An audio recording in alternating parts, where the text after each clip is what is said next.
বৃহস্পতিবার 23শে জানুয়ারি ভারত মাতার বীর সন্তান নেতাজি সুভাষচন্দ্র বসুর জন্মদিবস পালন করল এসবি গ্রুপ অফ ইনস্টিটিউশন। এই উপলক্ষে বৃহস্পতিবার রায়গঞ্জ শহরের শিলিগুড়ি মোড়ে একটি শ্রদ্ধাপূর্ণ অনুষ্ঠানের আয়োজন করা হয়।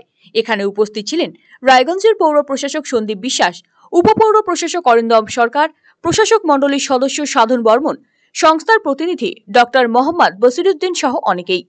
অনুষ্ঠানের উপস্থিত অতিথিদের স্মারক এবং অন্যান্য সামগ্রী দিয়ে সম্মানিত করা হয়। সংস্থার প্রতিনিধি ডক্টর মোহাম্মদ বসিরউদ্দিন জানিয়েছেন, নেতাজি সুভাষচন্দ্র বসুর জন্মজয়ন্তী শ্রদ্ধার সাথে পালন করা হলো।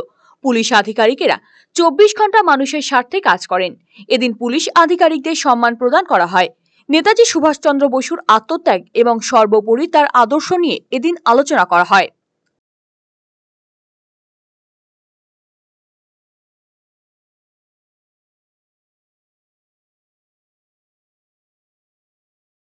আজকে আমাদের প্রোগ্রাম হচ্ছে এসবি গ্রুপ অফ ইনস্টিটিউটের মাধ্যমে নেতাজি বার্থডে সেলিব্রেশন হচ্ছে এবং আমরা বিভিন্ন জায়গায় বার্থডে সেলিব্রেশন করতে থাকি। আজকে আমরা শিলিগুড়ি মোড়ে বার্থডে সেলিব্রেশন করছি এবং আমাদের যে পুলিশ আধিকারিক আছে তাদেরকে আমরা একটা সম্বর্ধনা দিচ্ছি এবং একটা মোমেন্টো এবং কিছু উপহার তুলে দিচ্ছি, কারণ তারা 24 ঘন্টা মানুষের জন্য কাজ করে আর মানুষের সেবায় থাকে।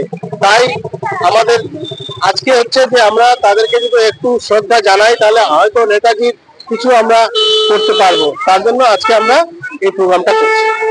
আজকে আমাদের নেতাজির জীবনী আছে, নেতাজি নিয়ে অনেকগুলো বক্তব্য আছে, নেতাজি নিয়ে আমাদের একটা নাটক আছে এবং মানুষ নেতাজিকে নিয়ে একটু ভাবুক। ভারতবর্ষের যে স্বাধীন হয়েছিল সেই স্বাধীনের জন্য আমাদের যে আজকে এই প্রোগ্রামটা করছি, মানুষ একটু দেখুক যে নেতাজি সুভাষচন্দ্র বসুর ভারতবর্ষের জন্য যে অবদান ছিল সেটা আমরা নাটকের আকারে মানুষের কাছে তুলে ধরছি।